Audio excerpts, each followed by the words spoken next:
So why did you start talking about medical situations, issues on TikTok in particular?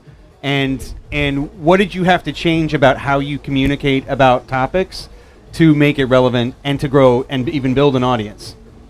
So I think I always liken back to the pandemic. There was a huge interest in healthcare in general, and specifically a need for credentialed, verified voices, someone with a degree and a background who can actually educate on these things. So I've been an educator for many years, and it's a passion of mine. So I kind of felt this need to get on there and share my perspective, get accurate information out there. That has kind of evolved over time, and as more healthcare creators have come on the platform into, what is my niche area, what do people come to me for, is like an interactive medical experience. So there's this really special harmony where I have people from the HCP audience who are coming to really test their knowledge, but then patients who are also like cross-listening to that content and saying, those are my symptoms. Is that what I have? And so there's a really interesting discussion happening in the comments. I've noticed you do talk to both doctors and consumers. Jonathan, TikTok changed how we talk about health when it comes to during COVID, right? It changed how people communicate in general. Can you talk to us a little bit about how creativity or how the content itself drives discovery, or even the things that you've seen that have sort of made TikTok such a powerful tool? Yeah, absolutely. I would love to take this perspective just as a consumer of TikTok. So before I joined, I've been in the kind of creator industry for almost 10 years.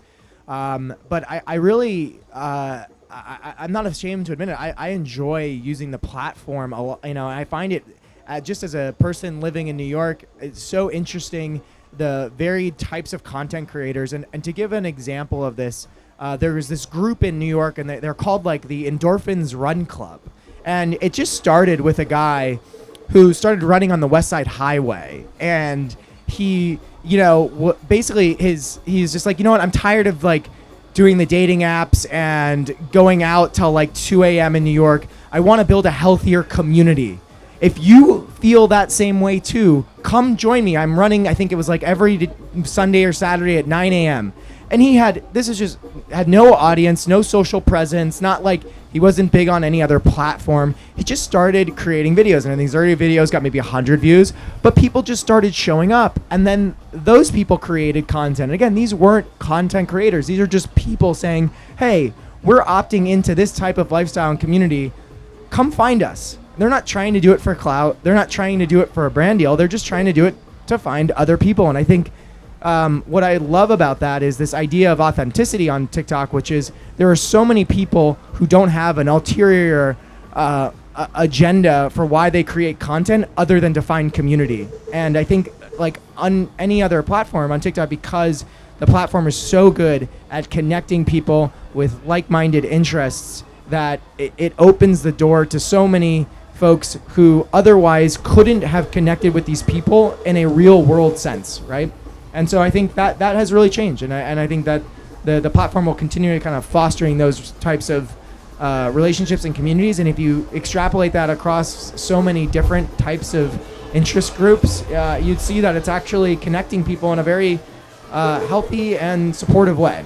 I think that's important. That's why when we work with brands and we contract influencers and creators for the right platform that can bring community to the brand, it becomes a powerful mix. It becomes the chemistry that comes from an influencer and their audiences that go to the right place, that go to the platform to get the information in the right way. I'm curious, when it comes to, since we're at Basel, the idea of content creation as an art form, when it comes to communicating about health, do you view it first as a physician? Do you view it as an art or a science? And in that, and why, really? It's a really good question and very well tied in today. It is absolutely, just like they say, the practice of medicine is really more of an art than a science. Once you learn the basics, I think actually the same. Oh, medicine is more of an art. Yeah, medicine. There's not a lot of absolute black and whites in medicine. Yeah. And you'll find 10 doctors do the same thing 10 different ways. We all get to the same end point, but we do it in our own style. We communicate in our own way. And I think that parallels really nicely into social media. to say that everybody has their creative voice. Some take a humorous approach. Some do a myth busting. We've talked about that before. Some do kind of like myself. I do an interactive case-based learning. There are different ways. The point is that you're taking your professional expertise, your scientific knowledge, and finding a way to creatively express that to an audience that's going to resonate with them, that's going to want to drive engagement for them to become a part of that community, to exchange information, and stimulate discussion. And so there is very much so an art form to that, and the way that each HCP creator is doing that. Jonathan, when it comes to the things that you've seen successful on the platforms, brands or individuals, do you see it surface more? I know at TikTok you guys talk a lot about creators, right, in the creator community. I'm curious if you guys see it more of an art, or is there a way to game it? I think what's really interesting, first of all, is there's, I think, a preconceived notion that a creator is a certain person or a certain type of profile. And I think the beautiful thing about TikTok is anyone can be a creator, including brands. And I think what being a creator means, I think, to me, is telling an authentic story in a visually and visually compelling way on a platform that hooks people in. And I don't think there's any boundary for who that applies to. And so I think to what is successful on the platform is not straying away from topics or interests that aren't authentically tied to who you are. And so whether you are, an individual looking to build an audience or to get your voice heard, or whether you're a brand looking to reach potential consumers, the critical nature to success is to not tell a story that the audience isn't going to perceive as inauthentic, right? Yeah. And I there's numerous examples of really successful. I mean, sometimes it can be self-deprecating. I think Ryanair is a great example of that. People love to come after them and say that you're a terrible airline, and they're like, great, go. They literally get in the comment section and they say, great, go choose another one. But we know you'll be back, and they do like a meme around it.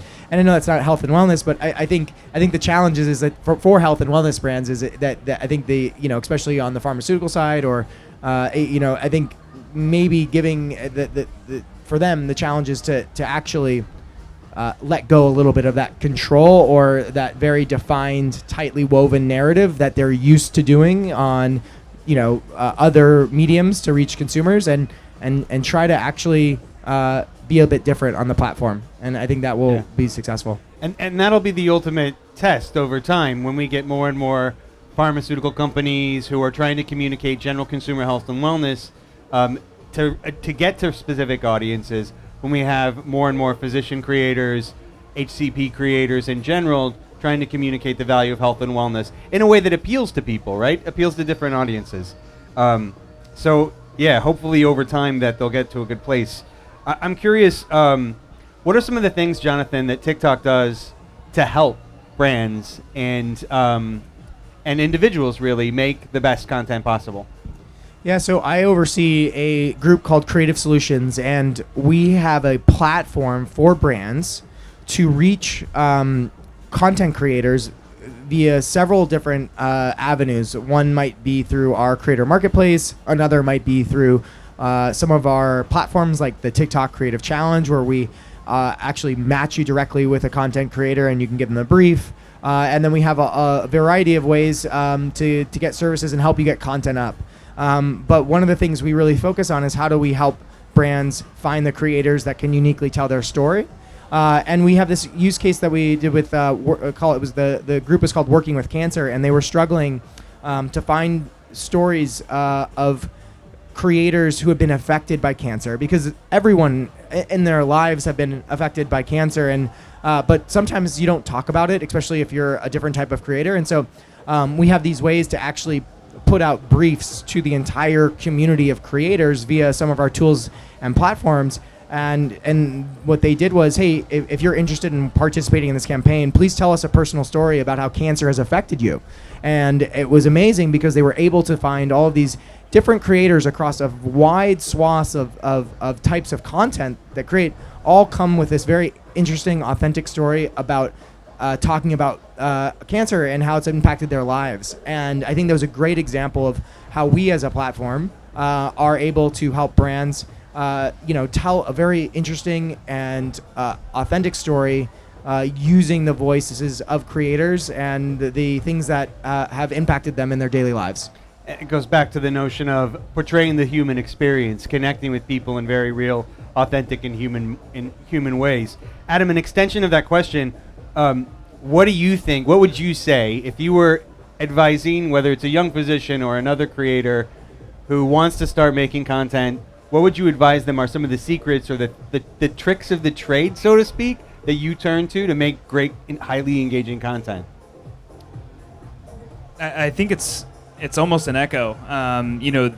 When you're coming on, creator does not fit one definition for, especially on a platform like TikTok. Anybody can be that. So I don't think you have to be, when I think of a YouTube vlogger, I think of over animated, yelling into the camera, high action. You think of an Instagram model, you think of a certain photo and filter. I think TikTok lets you be a little bit more you, unapologetically you. And so what I would say to a healthcare provider coming on is find out the reason. Why are you here? What makes you passionate about this outside of, trying to grow a following, or like what drives you? And then take what's you and channel that into the way that you're going to communicate your topic in healthcare.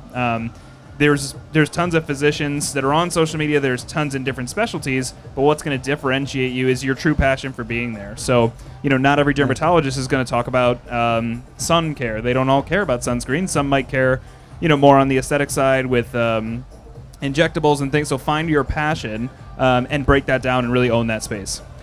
I mean, it makes sense. I like that. I mean, anybody who's successful, any creator or influencer who is successful has a passion for doing what they're doing. Even working in marketing, in influencer marketing, and creator marketing, you have to like and care about what you're doing. I'm sure, Jonathan, you enjoy your job getting to work with a bunch of creators and inspire others. I guess one of my last questions is, we're still using these platforms, and everybody was locked in during COVID. They were behind closed doors, and social media became a way for us to connect with each other. But it's still technology. How does technology, or even social media, in your experience, personal experience or professional, how does that transcend and connect people together? Or how can we overcome that technology barrier? Yeah, I think one thing, and I as a consumer, maybe I can preach this, but I don't practice it, and maybe that'll be something to a New Year's resolution. But I think a great thing for people to think about is all these platforms are great to consume, and what I would actually encourage everyone is to think about also creating. I think in a world where people on all of these platforms can divide their time between consuming content and then also creating content, it's going to be it's a much more elevating experience, because the more you create, the better the opportunity that you have to build a unique community that you otherwise would never have found or had the opportunity to interact with if you didn't start to create. And so I think for everyone, I think it's a great thing to really to think about what is the thing that you're passionate about, what is the community that you want to connect with, and then just start creating. And do it for no other reason than that. And if you build a big following, great. If you don't, maybe you find a community that you're happy to be a part of, and you built more offline experiences that you wouldn't have had otherwise. And Adam, my last question for you will sort of be in the same vein, but a little bit more like future forward. So you've been creating for a few years. You've been practicing medicine for a few years. What does the future look like for you personally when it comes to content creation? What do you think the future looks like in general for content creation in health and medicine? I think it's only expanding, and frankly, that's where a lot of my passion lies now. As you mentioned, I've been creating content for almost 8 years across various platforms, and I love what I do, and it's never something that will leave me. To Jonathan's point, you can do both. I can create content and do other things. I can practice medicine at the same time, and now found and lead a company that's going to support other influencers developing in that space. And I think those healthcare influencers that continue to come on the platform, continue to express interest in various areas, that's what I think we look to in the next 2 to 3 years, is just the growth of those subset focuses, and kind of like looking at the breakout of creators in other areas, and how, you know, vlogging was one category. Now there's lifestyle vlogging, sports vlog. I mean, there's so many types. I think we're going to start to see that segmentation in healthcare, and, you know, at Medfluencers, excuse me, we support that. We have a community component. There's ways for new creators to get mentorship, to go to webinars and things to develop their skill set, because I think it's important we support credentialed and vetted creators who have, you know, something meaningful to say, to kind of combat misinformation, follow their passion. I think there's just a lot of positive and upside. And so, you know, when I look at my time split, I see a lot more time going towards helping develop that next generation of healthcare creator as well. I think it's fair to say we're just at the beginning of being able to communicate in a powerful way to consumers and to people the important information they need to get when it comes to health and wellness, connecting with people that builds communities in ways that can be powerful and impactful. And fortunately, we have the platforms and the people that help get that done. Thank you guys for your time today, and we hope you got something out of it.